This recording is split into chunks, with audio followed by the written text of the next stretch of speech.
Hello everyone, I'm glad to be here at HashiCorp Secure. I'm glad to be a speaker, and I will give you a talk that I called Little Red Riding Hood finally practices zero trust. And let's see what it is. At the agenda today we will have a small view on my lab environment. We have a child story and another approach of this story with zero trust approach, and the moral of the story, because every child story that I loved always have some moral to teach us some things, and today I will take the Little Red Riding Hood to help us to understand zero trust. My name is Jérôme Masson. I'm cloud builder at WeScale. I'm also a Vault trainer and a Kubernetes expert, and I'll let you reach me on the networks if you want. And I have some GitHubs that I will share with you after this conference. Some words about WeScale. WeScale is a consultancy company which started in 2015. Today we are more about 70 people, all cloud lovers. We have 3 types of agency: to static agency in Paris and Nantes, and a full remote agency. And because I'm in south of France, if you didn't hear my accent, I'm a French guy on the south of France. Today I have some minion with me. We'll have Captain Kube, who will be our storyteller and a Kubernetes city hunter. We have Goldie. It's our main character. Both are from PHP and Phrase CNCF products, and there is a lone wolf as a bad wolf litmus, and it's a peluche from my boy that I love to share and I love to use in my conference. For disclaimer, Little Red Riding Hood is a child story created by Grimm Brothers in Europe, and Grimm Brothers stories were created to teach some things to child, and there is a lot of new version of this story nowadays, and I just take one child story, because when I started my Father's Day, because I'm young father, I will keep in mind, and I will ask me a lot how I will explain my work to my child, because it's difficult to explain it to our customer or our clients, and how to explain that to a child. And I take the part to create some kind of talks with some child stories, and just take the stories of the child story to create and extract the moral, and put some technical stuff on it. So let's see what is done, and tell me if you love it or not. I will take the first hand. I will talk about my lab environments. At the beginning, this talk was created 2 years ago, and I will practice a lot on Terraform and AWS to create an EKS cluster. But for this lab purpose, I create a kind cluster, and to show you you can do the stuff even if you are in kind. But you will have Terraform code and kind stuff, deployment or the stuff like that in my repositories that you could have on the slides that I share you, and I will share the link to the GitHub repository too, to let you practices if you want to this. On the infrastructure part, the subject is to use one or more cluster. Kubernetes cluster because I love Kubernetes. And for the purpose here today, I will use a kind cluster, but I will also use a lot of bash and just Go images that I created a few years ago based on Potato Head. We have small images that will serve background images.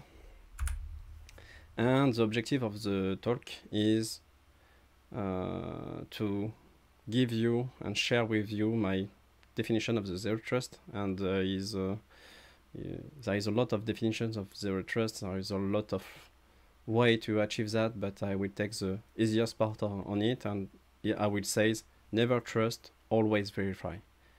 And even if you are in a Kubernetes vanilla cluster or a managed services cluster, this talk may help you to identify your weakness point, the countermeasures that you can put in place to help you to protect you against your weakness, and demystifying the complexity of some tools and the simplicity of Kubernetes, because as I know, Kubernetes are not simple, and we have a lot of work to help us to secure that. Now I will let the place to our storyteller, Captain Kube.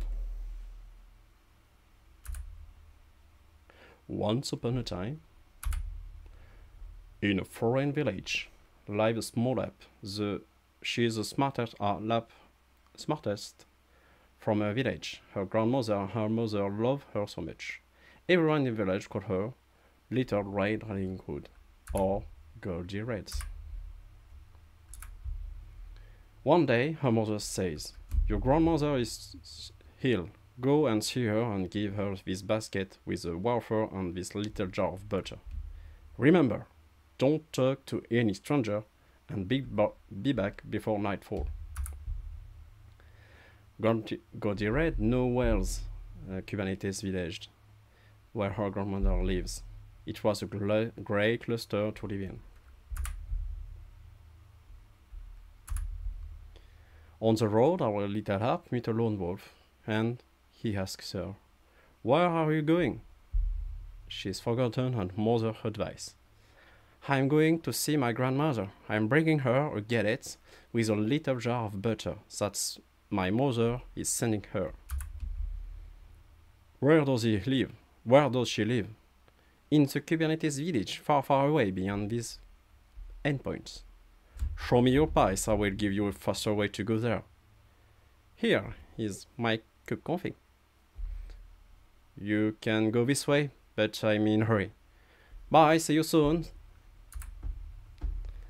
He hurried up to see the grandmother, knocked on the door, and used a coffee copy to imitate the Little Red Riding Hood voice.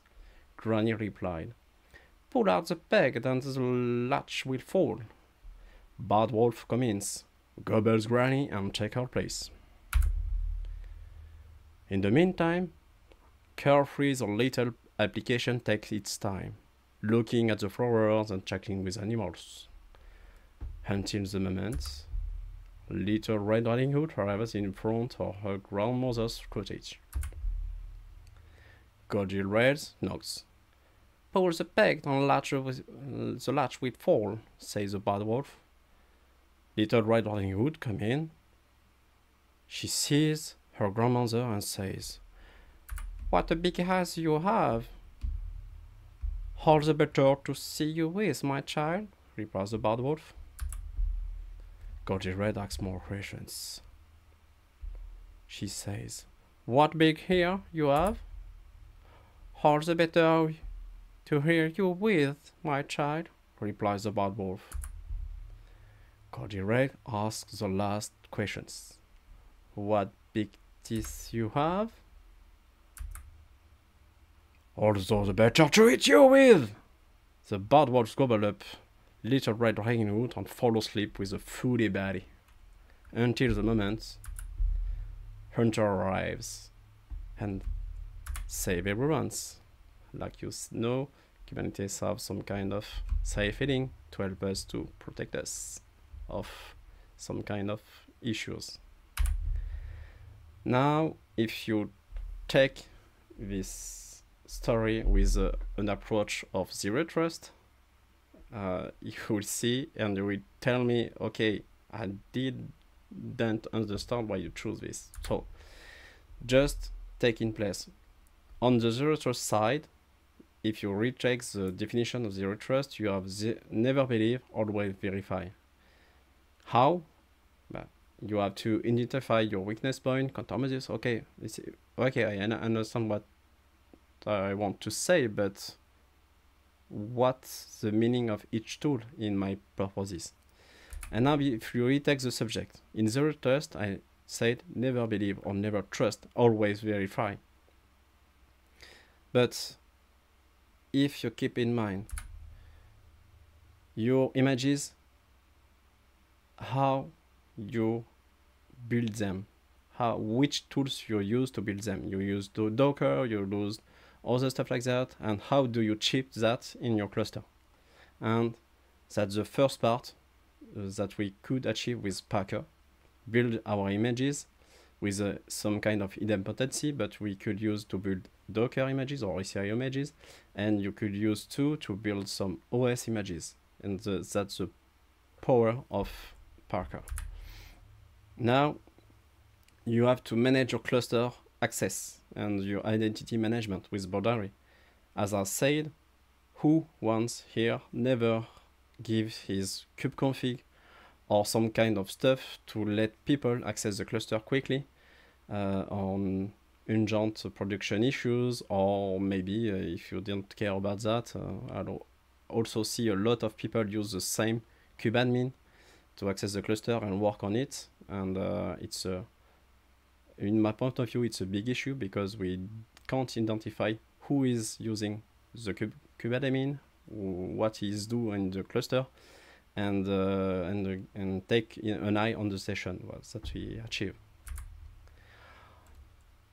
Okay, just remove the first part. But when you are in the cluster, what you have to do when our applications are deployed in our cluster?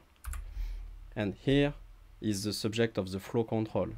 You can ensure that your little application could go to her granny more securely with service discovery or service mesh, and use Consul to achieve that, to ensure she can't go and she can't be intercept on the road of her grandmother's house.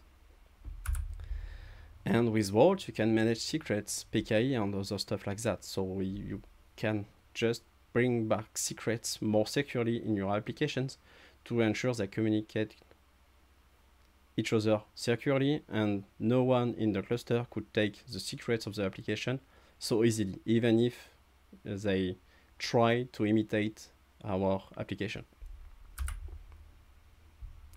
And the last part, you can use Sentinel if you want to ensure all your stuff that you created with all the tools that I mentioned before, to help you to have some kind of conformity management, or to enforce what you've done with all your configuration.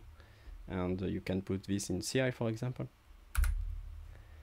Now, if I take my application versus my bad wolf as a zero trust approach, let's see how the tools and the 5 tools that I mentioned could help you to ensure to do the stuff,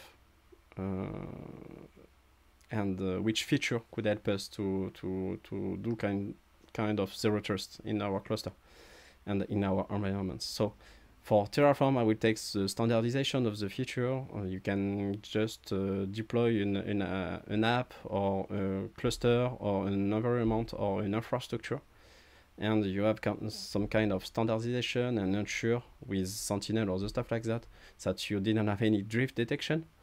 And you can use the Vault integration to ensure your secrets do not leak. You can have some kind of temporary credential with AWS, for example, to ensure you didn't have any kind of leak of some admin creds to create infrastructure or stuff like that. So it will help you a lot to ensure that you have enforcing on your deployment. For example, here, I create an EKS cluster, but on the last line you see that the cluster endpoint publicly access is open. It's very interesting because when you create an EKS cluster, if you didn't have any VPN to AWS, you should let this open. But it creates an issue because you expose your API on the internet. And it's a very, very big issue. So when you created a cluster, you can let it open for the first few seconds, minutes of the cluster creation.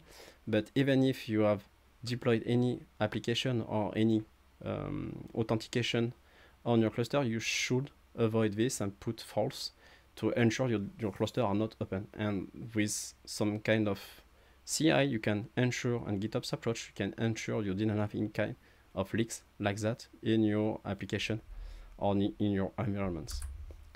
With Packer, you can build images. Like I said, you can build OCI images to give some kind and put it in a registry to give this to your cluster, Kubernetes cluster I talk about, but you can just give them to a Nomad cluster, or you can build some kind of OS images. Keep in mind, you can build, for example, your EKS MES images that you use to provide your cluster in AWS, and you can use the same Ansible, and that's the very powerful feature that I found in Packer, is to use Ansible to prevent any kind of leaks. You can integrate this with Vault to take some credentials and don't let them in your Docker file, and the Ansible part will squash a lot information that you've done in your cluster, and you can use this in your images, and you can use the same Ansible playbook to create images or to create OS images. And it's a very powerful fact of Packer is here. You have here a little example, but I'll let you show the GitHub to see it. And with Boundary, our best tool here is to manage user authentication, and especially integrated with Vault, you can have some kind of temporary credential to access the cluster with a short life, and you can manage connections and track the connections that you have in your cluster and see it in Boundary UI or in command line, and just manage them, cut them, or just deal with in a Kubernetes cluster. But you can also do any other integrations that you want that Boundary support, for example, access to a VM or access to another environment, because Boundary are not also focused on Kubernetes, but as the Kubernetes lover, I want to achieve that with Kubernetes.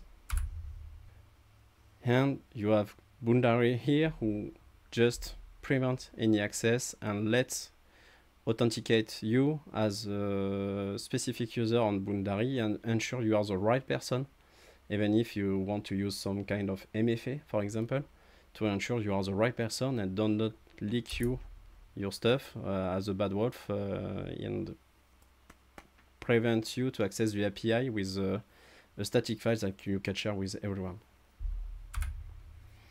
With Consul, I'll focus a lot on service mesh, but you can use as a service discovery, but my point of view here is to use service mesh to ensure MTLS connection between our two applications, Granny and Little Red Riding Hood, or especially in my case on the front-end part with the image backend. And you can have some kind of observability to help you to see what's happened in your cluster.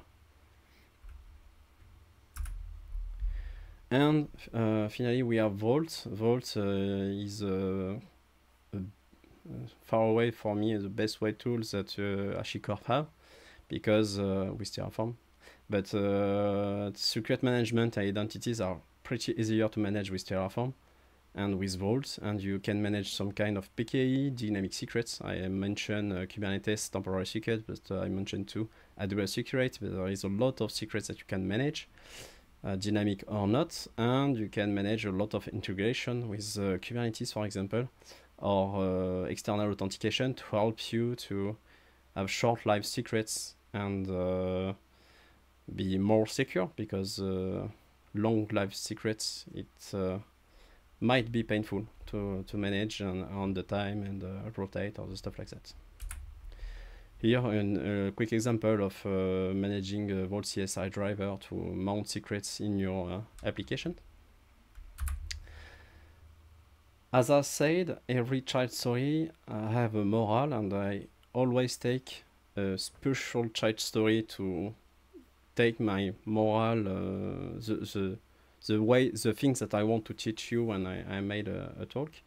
And the moral of this story is, for me, the fact to keep in mind that our Kubernetes clusters are not really secure by design, especially if you are in cloud-native ecosystems, and when you want to achieve some kind of containerization in a cloud environment, you have to take care of forces.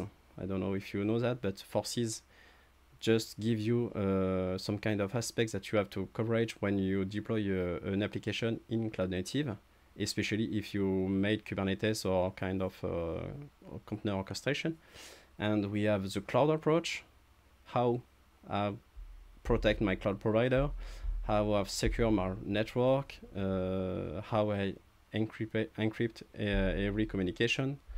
And you can use some tools like Boundary and Consul to manage authentication and service mesh. As I said, Consul are not only for Kubernetes side, it could be used to do some kind of service mesh, and you can put that on your systems to ensure you have service mesh even if on the real world outside Kubernetes, and help you to manage this easily, like other tools may done.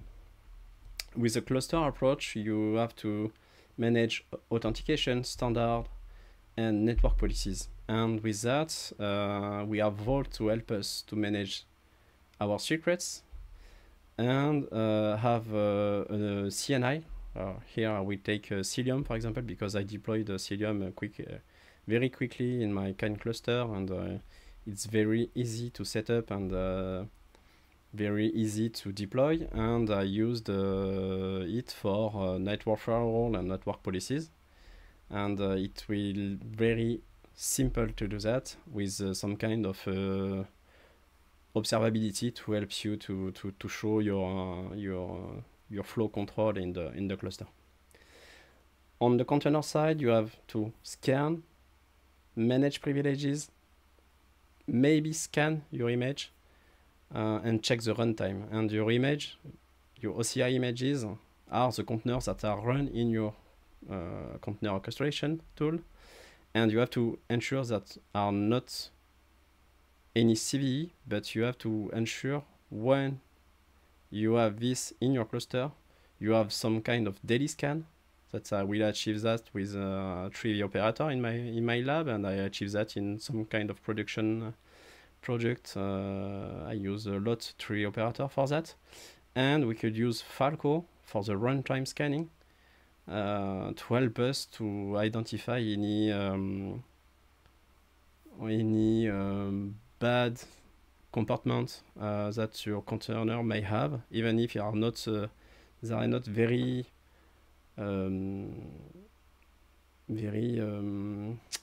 bad stuff to do in the cluster, for example, access mountain host point, other stuff like that. And with the code, as I said, your code are your main work as a developer, and you have to scan it directly on your laptop. But as default, if you don't use any type of scan for SBOM or CVE or dependencies in your code, you have to have this in your CI to help you to manage a lot of stuff. And here you can use some kind of Vault PKI, Consul management for help you to mount secrets, or any configuration in your code, and use 3V at the beginning of your development, and on the middle, and at the end of your runtime, to help you to ensure you didn't have any CVEs that you bring back for any dependencies you put in your code. That's all for me. I'm pretty happy to give you this talk. That's my first talk in English, and I'm pretty happy to be here at HashiCorp Secure. See you guys. Bye.